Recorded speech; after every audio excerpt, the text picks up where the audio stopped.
Update. Am I the a-hole for ignoring my husband and visiting my son on the 4th of July? Original post. I, 40 female, have been married to my now husband Joe for 15 years. I have a son, Matt, 22, from my previous relationship with Jake. Right after I graduated high school, I moved into Jake's house. He passed away 3 years later from cancer. 2 years after that, I met Joe, and we got married a year later. Joe moved into my house, which was owned by my deceased husband. When my son turned 18, Joe apparently told Matt that he had to pay $500 a month for rent and utilities. Matt told him that he actually owned the house we live in, and because he wanted to be vindictive, said Joe could pay $1,000 a month to him or get out. My husband didn't believe him, but I confirmed that this was Matt's house, and we couldn't force him to do anything. Rent didn't matter to Matt because his dad left him a fortune to cover expenses for the rest of his life. I really wish Joe had talked to me about this before saying anything, because we have 3 sons. I'm a middle school teacher and my husband works in a factory, so our combined income is only $75,000. Here, everyone has their own room, with a huge backyard and pool. We could never afford to own or rent a place like this otherwise. My husband was shocked and tried to apologize, but my son didn't accept it and insisted he had to pay or leave. The most we could afford was a 2-bedroom apartment in a bad neighborhood. I told Joe that uprooting our kids from a good school district and their friends because of his mistake wasn't an option. A month passed, and my husband hasn't paid his rent. When my son asked for it, my husband just laughed and said he wasn't paying. My son gave him an eviction notice. My husband suggested we go to his parents' house, but I refused and said either he pays or he goes by himself. He paid and has continued to pay since then. However, my husband refuses to talk to Matt. Other than that, everything in the house is perfect. My ex also left my son a lake house in Florida. My son graduated college and wanted to take all of us on vacation to celebrate before he starts law school.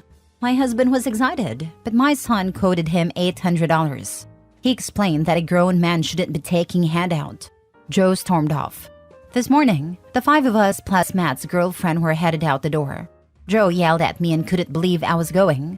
I told him I'm not going to let me and the kids suffer for a mistake he made trying to be a macho. I left, and my husband sent me a text message saying he was disappointed in me for siding with my son instead of him and for turning the kids against him.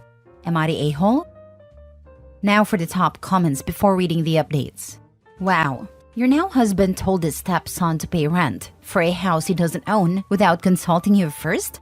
I'll be honest and say your husband sounds like a douchebag a-hole. He should have immediately apologized. Talk to your son. Ask whether you can stay there if you divorce him. Jesus Christ. Not a-hole. Yeah, I have a feeling that Joe was trying to basically steal $500 a month in fun money for himself. What a greedy, stupid freaking idiot. You can do better than this loser. The fact he didn't tell her means there was no way he'll be using that for bills or anything. He would probably be counting on his stepson knowing this was a man thing and not saying anything to his mom. Everyone sucks here, except the son and younger kids. I really have to wonder what your eldest son had to put up with while he was growing up. Your husband knew it wasn't his house, knew he wasn't paying rent, and knew he was not your son's father. I'm kind of at a loss as to why he thought it was okay to make that kind of demand without talking to his stepson's parent. My guess is he saw a way to make $500 extra and was counting on you not finding out and or just bullying you into accepting it. Super icky. Edit? I did leave a few things out.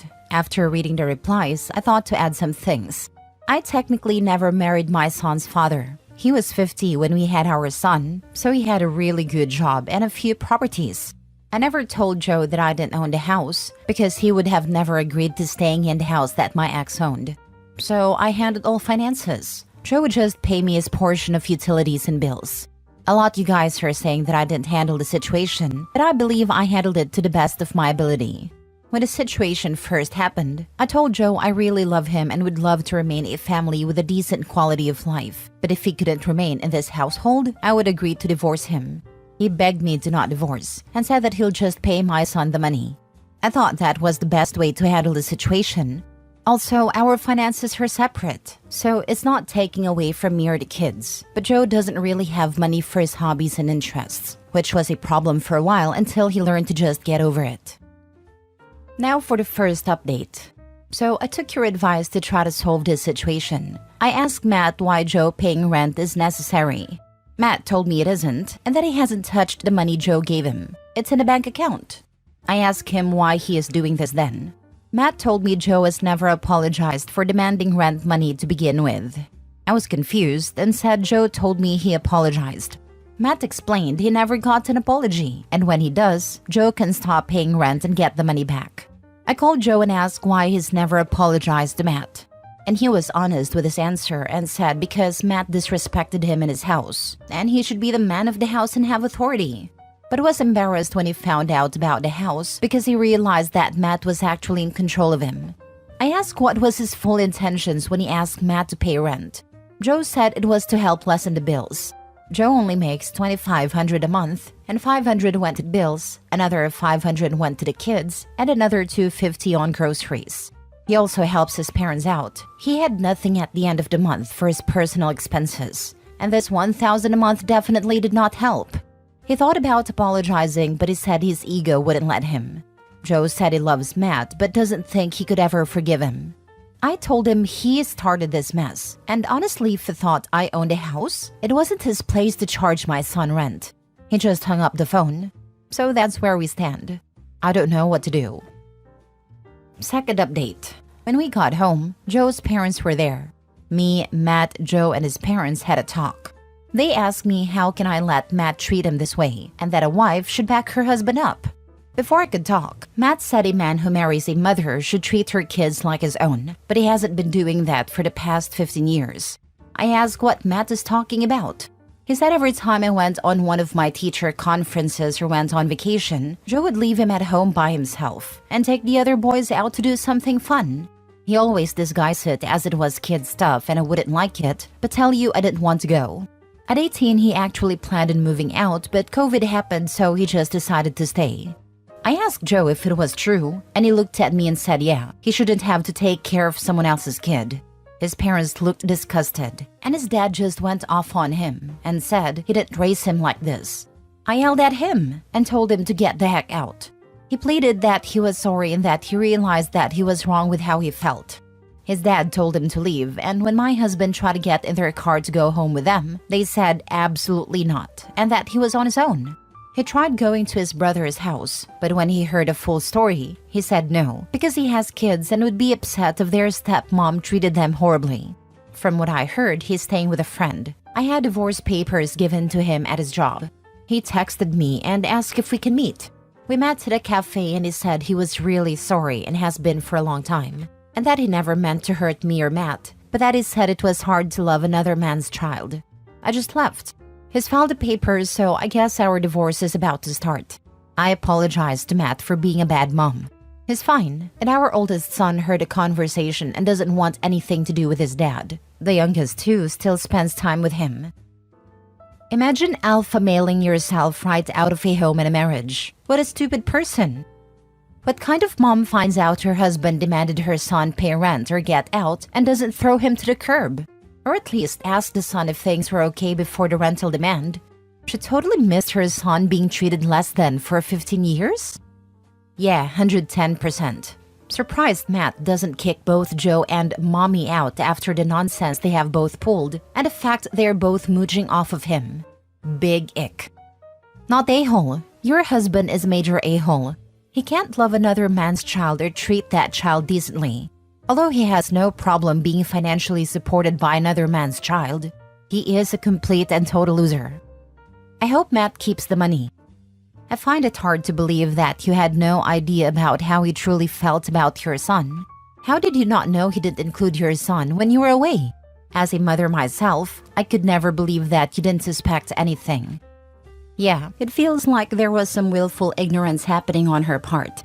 My stepdad was more like a roommate. We had no issues with him, but he would have never felt comfortable demanding we pay rent and expect my mother would deal with it. The previous post, it felt like if it was her house and not her son's, her son would have ended up paying rent and she would have let it happen. Glad she filed for divorce, but it has been going on for how long and she never clocked there was an issue? Her son never said anything to her or behaved in a way that showed a relationship wasn't there? It doesn't make sense. Next story. Am I the a-hole for telling my husband he shouldn't be upset when my daughter said that her uncle would be the one to walk her down the aisle on her wedding day? Fake names and please do be kind. I, 46 female, got pregnant with my daughter Sarah, female 26, when I was in college. My parents and my then boyfriend's parents pushed us to marry, which we did. My late husband unfortunately passed away a week after our daughter's second birthday because of a heart complication that we did not even know he had. It was a very hard time for me, and I went through a very bad depression.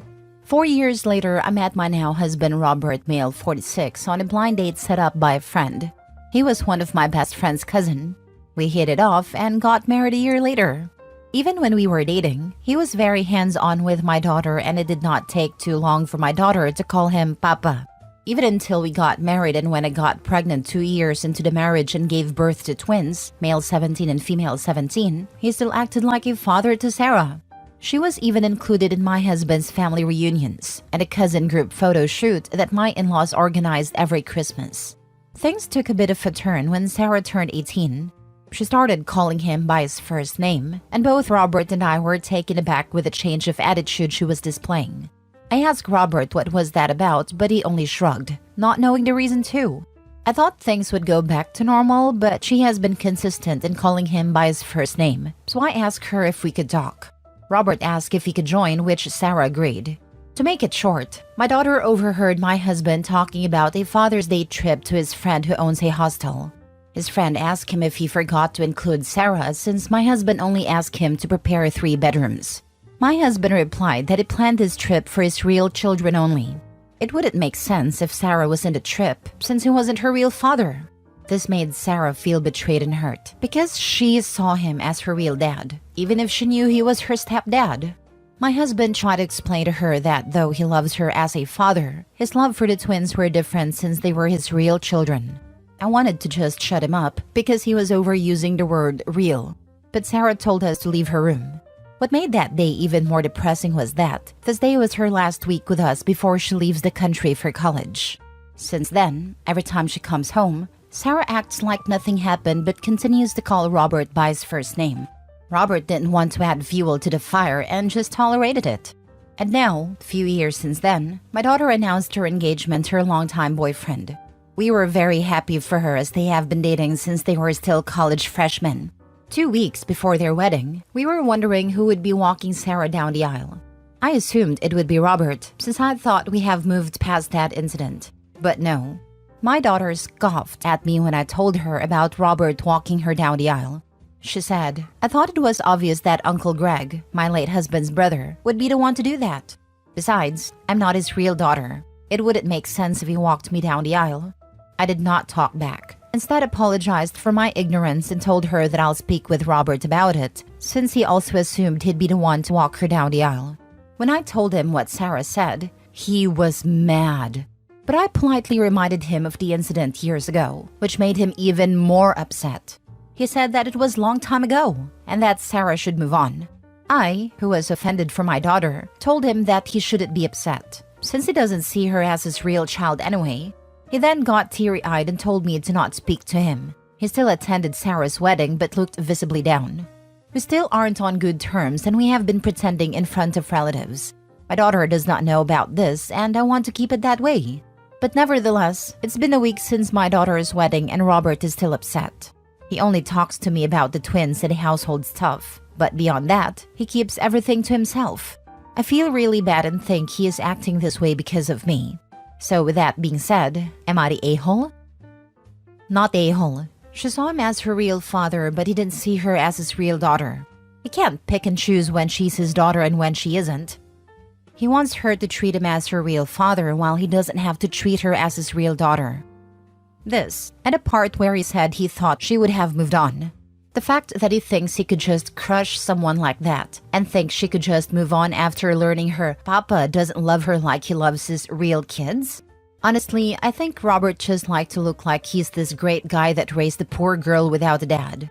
He doesn't get what he did and is playing victim like he was wronged. Meanwhile, he's the one that caused this by being fake. She did move on, away from her fake father. He's darn lucky he was invited to the wedding. She didn't even moved on away from him. He told her that they had a different relationship dynamic than what she thought. She took that to heart and altered her behavior to better suit the relationship dynamic he told her they had. He is being treated exactly how he treats her. She's not treating him poorly. She just doesn't treat him like her father because he told her he is not. Edit/mini update. I would like to thank everyone for your advice and comments. My daughter found and commented in my post, and we will be talking about this tomorrow. She just messaged me earlier. I was feeling tired today and could not sleep, so I was able to write this. I also want to thank the people for calling me out. I know I'm not the best mother, but I try. But yes, I am an a-hole for tolerating him. I don't know what will happen in our talk tomorrow, but I do want everyone to have closure. I also want to add that my daughter and I do not have a strained relationship. She did not want me to walk down the aisle because then Robert would be pushing her to let him walk her too, since he thought we're a package. I will try to update, but it would be difficult since I know it's going to be emotional. Last story. Am I the a-hole for refusing to babysit my sister's kids after she accused me of stealing? I, 25 female, need some advice because my family's in uproar over this. My sister, Emily, 32 female, has 3 kids. 7 male, 5 female, and 2 female. I adore my nieces and nephew, and I've always been the go-to babysitter whenever Emily needed help. I've taken them in overnight, watched them on weekends, and even took care of them for a week when Emily and her husband went on vacation. A few weeks ago, Emily called me in panic, saying she had lost her wedding ring. She asked if I had seen it, and I genuinely hadn't. I helped her search the entire house, but we couldn't find it. Emily was really upset, but we eventually gave up. A few days later, Emily called me again, this time in tears, accusing me of stealing her ring. She said she couldn't think of anyone else who would have taken it, since I'm the only person who's been in the house alone. I was shocked and hurt that she would accuse me of something like that. I tried to convince her that I would never do such a thing, but she wouldn't listen. She even threatened to call the police if I didn't return it. I couldn't believe my own sister would think so little of me. My parents got involved and took Emily's side, saying that it was suspicious that the ring disappeared right after I had been there. They pressured me to confess and return the ring, but I stood my ground because I was innocent. In the midst of this family drama, Emily asked me to babysit her kids for a few hours because she had an emergency at work. I refused, telling her that I couldn't help someone who thought I was a thief. She called me selfish and said I was punishing her kids for something they had nothing to do with. My parents are now furious with me, saying that family should stick together no matter what, and that I'm being petty and immature. They believe I should just let it go for the sake of the children. Emily has continued to insist that I took the ring, and my refusal to babysit has only made things worse. Emily, her husband, and my parents are calling me an a-hole for refusing to babysit and taking it out on kids who have nothing to do with this. Am I the a-hole for refusing to babysit my sister's kids after she accused me of stealing? Not the a-hole. Your sister's actions were completely out of line, and your family should be ashamed of themselves. Accusing someone of stealing is a huge deal, especially when it's a close family member. And to then turn around and expect you to babysit like nothing happened is beyond disrespectful. Stand your ground. They need to understand the gravity of what they did to you. An apology should be the bare minimum after accusing you of such a serious offense. Not the a-hole. And if you ever do give in or go back, the ring will magically reappear, and everyone will be told you returned it. The ring might have already appeared. Coincidence that sister suddenly had an emergency at work. Sister might be setting the stage for finding the ring. Another scenario is one of the kids was playing with it and lost it. Not the a-hole. This is absolutely infuriating. Your sister has the audacity to accuse you of theft and then expects you to just babysit her kids like nothing happened? Hell no. Your family's enabling this toxic behavior by siding with her without any proof. They're all treating you like a scapegoat, and it's disgusting. You don't owe any of them anything, especially babysitting. They owe you a massive apology, and you have every right to refuse to babysit until they do. This is beyond just a misunderstanding. It's a blatant attack on your character. Stand your ground and don't let them guilt trip you into backing down.